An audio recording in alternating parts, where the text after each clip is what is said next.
ज्यावेळेस नील आर्मस्ट्रॉंग चंद्रावरती पाऊल ठेवला, नील आर्मस्ट्रॉंग चंद्रावरती पाऊल ठेवला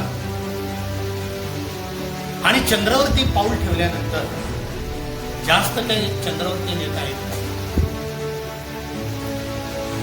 जास्त साहित्य, जास्त सामान चंद्रावरती नेता येत नाही. खाण्यापिण्याच्या वस्तू म्हणा, जास्त लगेज म्हणा, आपल्याला नेता येत नाही शास्त्रज्ञ सांगतात. म्हणून नील आर्मस्ट्रॉंग आणि त्यांचे सहकारी एक क्रिस्ती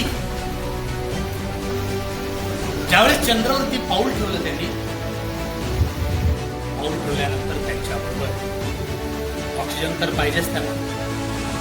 चंद्रावरती जाण्यासाठी तेथील वातावरण, त्या वातावरणाला अनुकूल असं त्यांचा पोशाख, त्यांच्या अभ्यासाप्रमाणे त्यांचा पोशाख, ऑक्सिजन, जेवढे दिवस किंवा जेवढे तास राहतील तेवढे तास किंवा तेवढ्या दिवसांसाठी लागणारं सर्व साहित्य त्यांनी घेतलं आणि त्याच्याबरोबर शास्त्र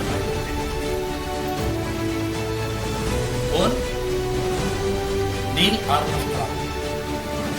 इस्रो नंतर गेला, आधी कोण केलं?